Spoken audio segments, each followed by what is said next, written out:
We're at the 53rd Australian Junior Athletics Championships. I'm joined by Lindsay Watson. We're going to try and wrap up the first couple of nights of competition here. I suppose it's been a day as well, which some of us have to work, unfortunately, with a bit of live stream procrastination involved. Lindsay, 5 athletes so far. Yes. We'll start yesterday. Young man in the 200 hurdles. Young Andrew, he did a 2-second PB, 13.2 PB. Running, he's a 13-year-old running in the under 15s. He did really well. Yeah. I was pretty happy. He's running against a couple of men-child in his races. So, as I said to him, when they're 18, they'll still be the same size, and he'll be a lot bigger. Reasonably new guy to the club, Andrew Shannon. Belinda's had some involvement with him as well. Yeah. Both of you seem reasonably confident that as he gets bigger and a bit stronger, he's going to be much more competitive. Only missed the final by the one spot as well, 5th in a 4-person qualifying. Yeah, I've only had 4 weeks with him actually, so I had to teach him block starts and all sorts of stuff. So it was interesting. But yeah, he's got a lot of potential. All right, he's going to do a little bit of work with us in winter on his 800s and bits and pieces, and he'll come out at the other end all right.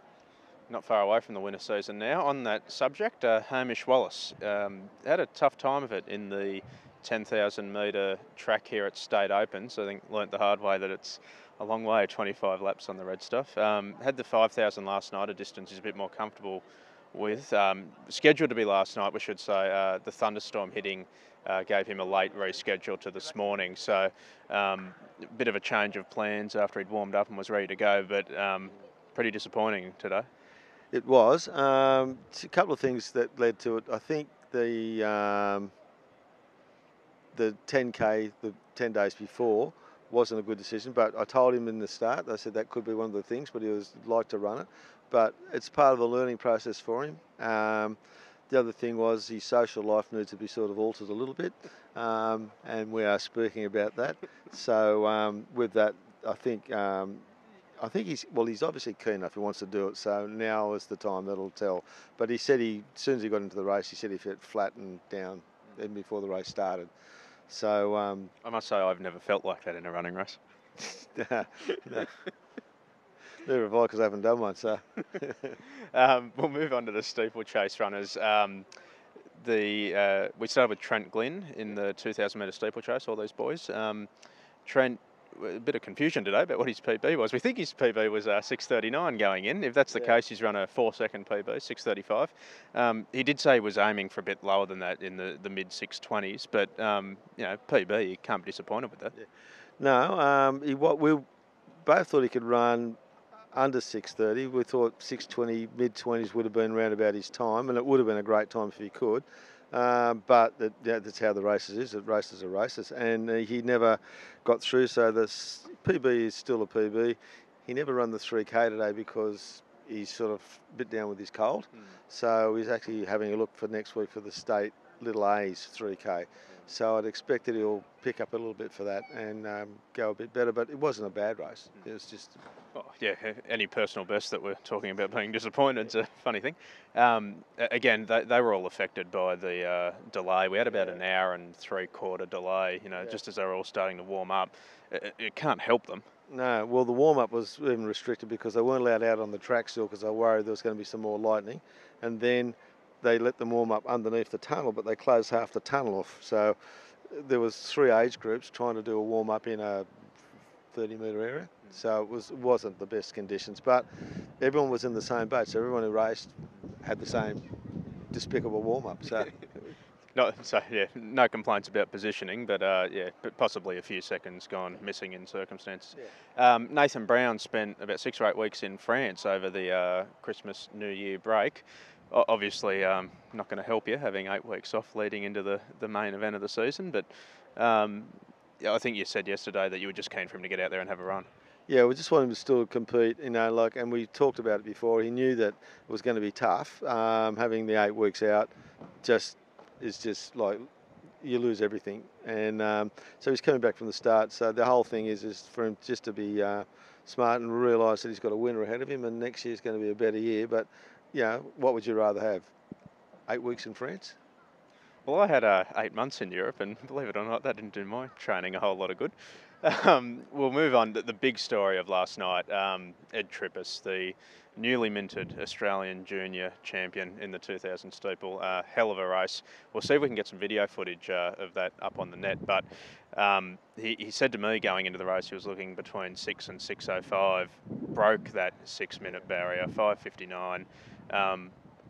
Trailed for most of the race behind the Kiwi who'd come over and really sort of dropped in with 400 to go and never looked back. It was national champion. You've got to be thrilled with that. Yeah, I know, it's great. It's a really good performance. We believed that he could run 6:05. I knew the Kiwi was around about 6:10. That was his PB, so he also did a PB. So we knew that we had someone to run with. We're fairly confident. I was confident he'd run 6 to 6:05 in that area. The fact that he broke 6 minutes is just great. It's really good for him. So it took its toll on him today, but yeah. So because they had the 2 hour setback, and as well as that, the time they got home last night, I think it was about 11:45, and then 2 exams today. Not that that's an excuse. It was only French and something else.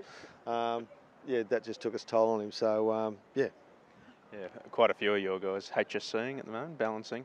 Speaking of, Beth Croft, she'll run later this week. What are we expecting from Beth?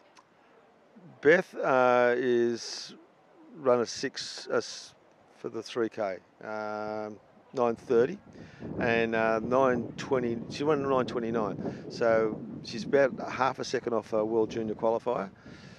She's in really good shape at present. She's going in. She should be in the top 2. And top 3, but I sort of think that she can actually, with a bit of luck, win it. I think she can do a PB and get a World Junior qualifier, although it won't count because it's too early, but that's part of the thing. It just give her confidence going into next year. So, yeah, looking forward to that. I think she's got to learn how to control her nerves before the race, and that's part of the experience of growing up and running. Well, that'll be about as big a crowd as she'd run in front of at her age. It's going to be just about an hour before the Sydney Track Classic kicks off, so should be a big crowd in. It'll be a good experience for her. Yeah, it will be a good experience for her.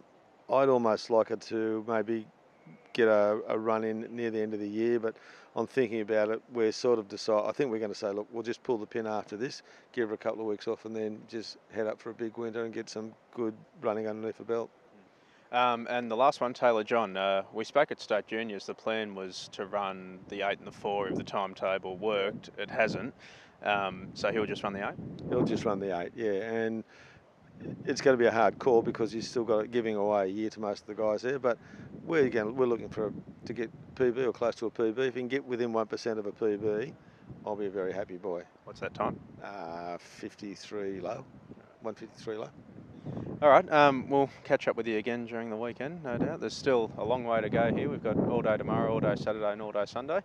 You'd swear blind some of us didn't have lives outside of this, but it should be a good time. Thanks, Lindsay Watson, for joining me. An Irishman, an Englishman and a Scotsman. Thank you, everyone.